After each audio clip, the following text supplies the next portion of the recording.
Olá, estudantes de Filosofia e Ética. Estamos dando continuidade aqui aos trabalhos e às reflexões que já vêm sendo feitos, né, durante algumas semanas. E hoje a gente continua a questão, né, que havíamos colocado sobre a ética, a política e a administração da cidade na Grécia Antiga, né? Claro, estamos falando aqui da Grécia Antiga, mas na semana passada, na aula passada, a gente tinha focado no Sócrates. E hoje, né, a gente começa exatamente com o ideal, né, de administrador, de governante para Platão, que foi discípulo de Sócrates. Nós vimos, né, no nosso vídeo passado, que Sócrates havia sido condenado à morte, e fora levado a tomar cicuta, né, uma espécie de veneno muito utilizado na época, por conta de sua postura filosófica. Né? Foi acusado de ser um corruptor, né, dos jovens, e também foi acusado de impiedade, de não adorar os deuses da cidade. E a sua vida, né, foi uma vida de questionamento, de colocar em dúvida todas as certezas, os saberes que circulavam na cidade. Né? Inclusive, circular na cidade era uma prática do Sócrates, né? Que não tinha uma escola como um local específico, mas exatamente nas ruas punha em dúvida os saberes, as certezas, os fundamentos de sua época. Bom, Sócrates morre. Platão então olha para essa situação e reflete. Uma cidade, um estado, né, uma cidade-estado, que mata uma pessoa como Sócrates, é uma cidade justa. Uma cidade que Sócrates é morto não pode ser considerada uma cidade administrada pela justiça. Né? Que a justiça seja o ideal, né, nessa organização, enfim, política. Então, diante da realidade que ele vive, dessa decepção, ele pensa exatamente como seria uma cidade, entenda a cidade-estado, né, em que uma pessoa como Sócrates, em vez de ser condenado à morte, seria, na verdade, elevado ao posto de administrador, de governante dessa cidade. Então ele escreve a República. E na República, né, ah, há são 10 capítulos, né? São várias discussões, mas a discussão principal seria exatamente a questão da justiça, que abre, né, todas as outras discussões. E ali, pelo início também, há uma alegoria muito famosa, né, que é conhecido como o mito da caverna. Claro, não é um mito, mas ficou conhecido como mito da caverna, na verdade, é uma alegoria da caverna. Né? E essa alegoria da caverna é muito famosa, né?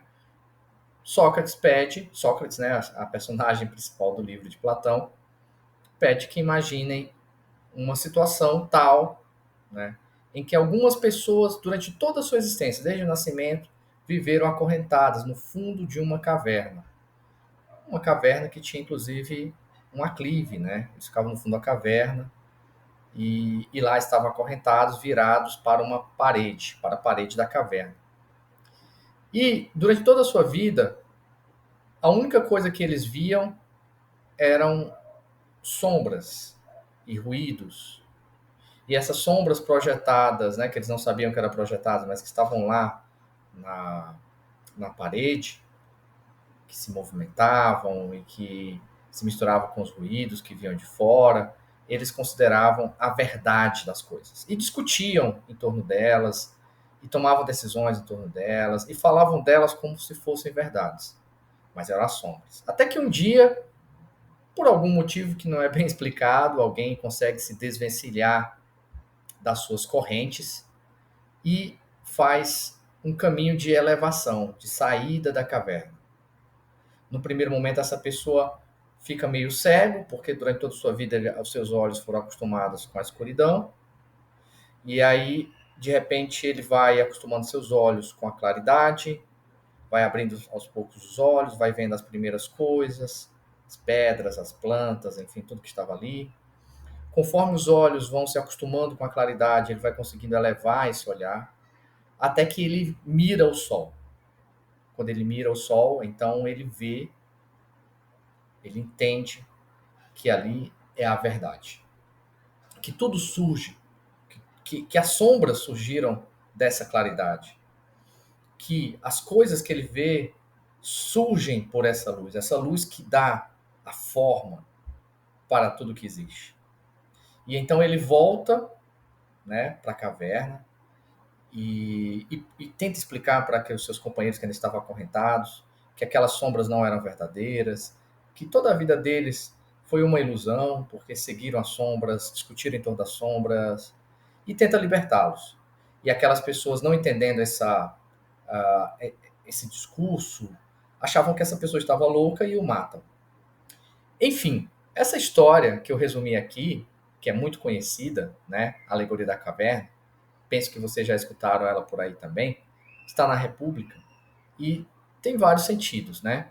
Eu aqui destaquei aqui um sentido ontológico, um sentido epistêmico, epistemológico ou teórico, né?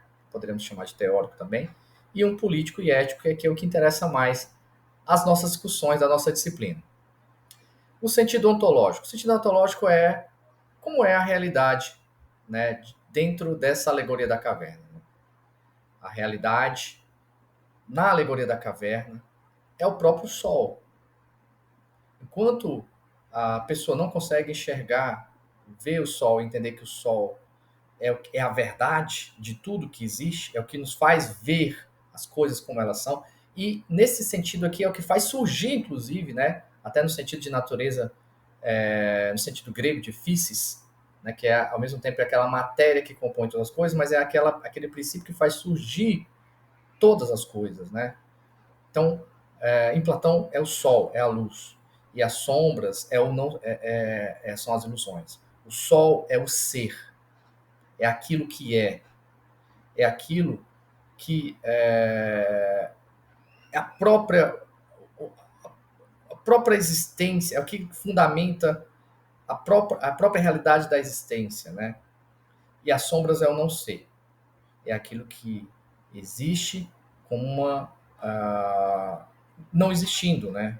Existe como sombra, como ilusão. O caráter epistêmico, ou epistemológico, ou teórico, né, tem a ver com o tipo de conhecimento. O conhecimento verdadeiro, em grego chamado conhecimento, é de episteme, né? Daí a palavra epistêmico, que a gente traduziria hoje como ciência, né? O conhecimento científico, o conhecimento epistêmico, é exatamente esse conhecimento que tem aquele que faz essa trajetória de educar o olhar, de primeiro se elevar, sair da caverna, de elevar o seu olhar e ver a verdade, simbolizada no sol. E aí, as sombras é exatamente a projeção, né, desse sol nas coisas, né?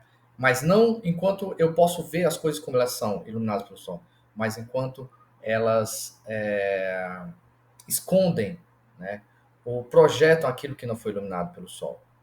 Isso aí é a doxa. Então, do ponto de vista epistemológico, existe o conhecimento epistêmico, episteme, e a doxa. Episteme é o conhecimento verdadeiro, é o conhecimento do filósofo, a gente diria hoje, do cientista, do técnico, né? E a doxa, que a gente traduz como opinião, tá? Que poderia também traduzir como falso conhecimento, enfim. E tem o sentido mais importante, claro, aqui para a nossa discussão, que é o sentido político e ético. Vejam que nessa alegoria da caverna, o Platão coloca na figura daquele que se libertou das correntes a imagem, né, do filósofo. O filósofo seria aquele que se desvencilhou das correntes da ignorância e fez um caminho lento de ascensão, educou o seu olhar e conseguiu encontrar a verdade. E ele trouxe essa verdade para os seus companheiros e tentou colocar no meio desse, e tentou colocar essa verdade como princípio de organização daquela realidade, tentando mostrar que toda aquelas desavenças, desentendimentos se davam pela ignorância de achar que as sombras eram a verdade. Claro, esse filósofo aí tem como modelo Sócrates, né? Inclusive ele foi morto. Como eu iniciei minha fala aqui, Platão pensa uma cidade em que um filósofo como Sócrates, o maior filósofo na percepção dele, não fosse morto, mas tornasse filósofo. Essa pessoa que voltou, né, depois de enxergar o sol, a luz, quando ele volta, ele é morto pelos seus companheiros que estão na ignorância, né? Então tem esse sentido político, no sentido de que o filósofo não deveria ser morto, ele deveria ser empossado, né, colocado no posto de administrador. Entendo aqui o filósofo, hoje em dia seria, né, o filósofo, o cientista, o técnico, né? E aqui a questão ética está ligada à política, porque a administração da cidade teria a ver com o bem.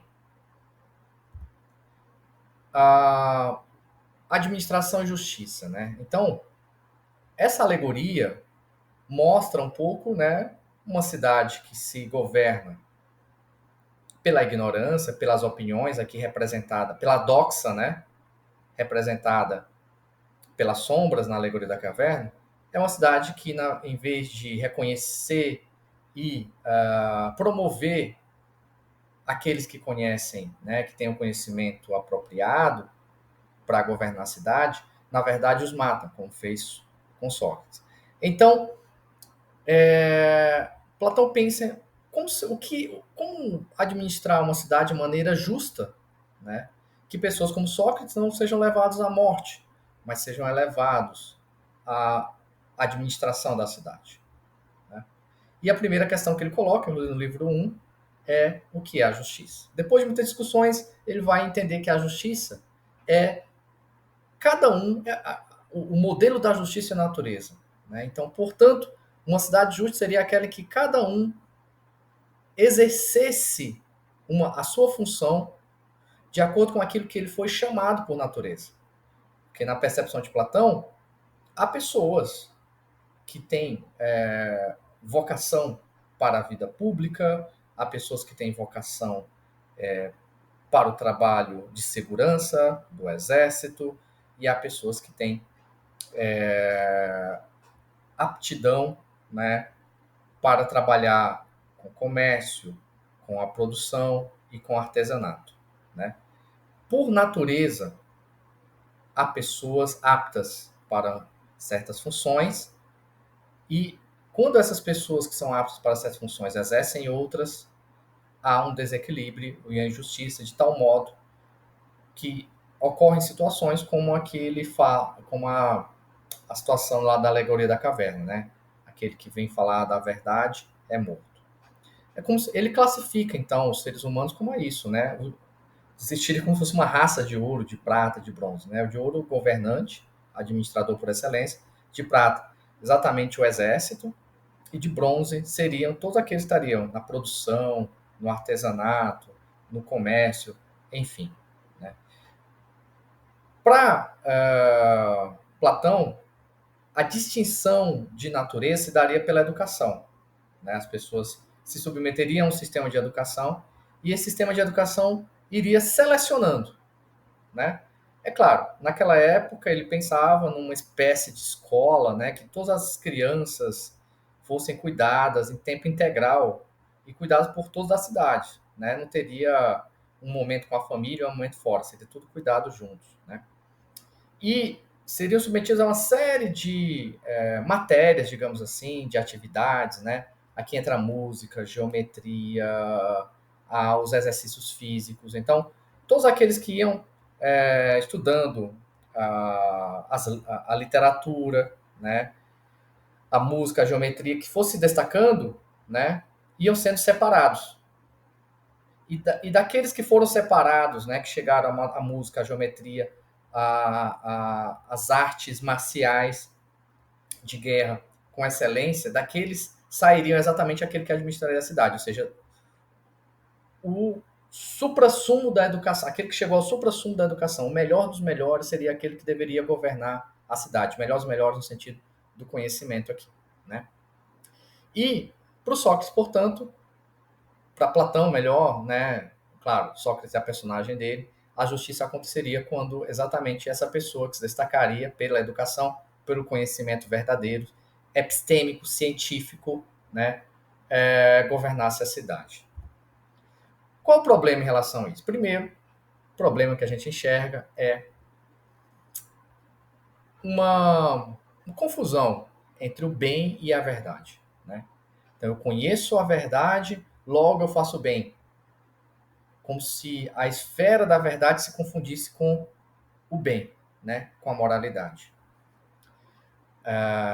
Como diz Sponville, a verdade ela se impõe, mas não impõe nada. Então, vamos pensar num exemplo banal, um cálculo que geralmente a gente faz, né? A gente chega a um certo resultado. Aquele cálculo é a verdade daquela situação. É uma verdade científica, comprovada, demonstrada. Ela se impõe. Não adianta dizer que tem que ser diferente. Não é questão de opinião, ela se impõe.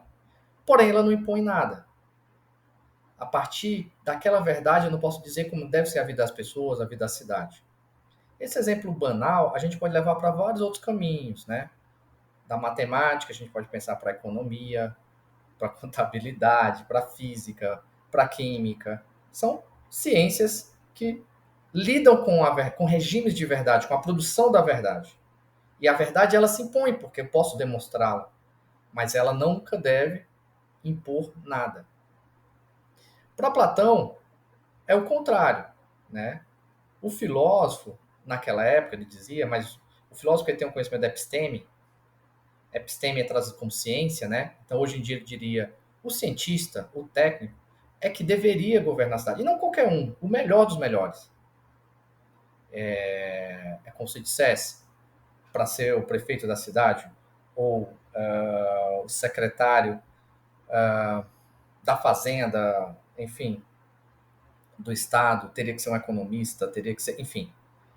Essa é a ideia dele, aquele que conhece a verdade naquela situação e que deve impor, tá? Porque o bem da cidade depende da verdade do conhecimento. Então, a verdade, nesse caso aqui, ela não só se imporia, mas ela imporia coisas, né? E aqui a gente trouxe aqui um exemplo da Hannah Arendt, né? Eu era para ter citado ela, que ela diz que não, né? A gente não pode confundir essas duas ordens, a ordem da verdade e a ordem do bem. A ordem do bem é a ordem da vontade. A ordem da verdade é a ordem do conhecimento, né? Da ciência. E a ordem do bem é a ordem da vontade, aquilo que fazemos com nós mesmos, com o mundo, enfim.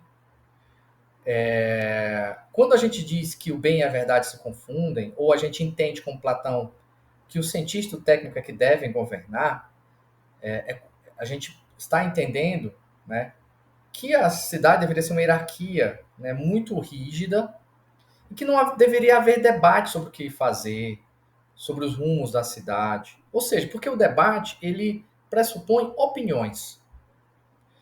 E, ao contrário do que dizia Platão, né, a verdade ela se impõe. Então, ele enxerga a verdade e vem trazer a verdade para os outros, né? Na verdade matemática, na verdade física, na verdade da economia, enfim.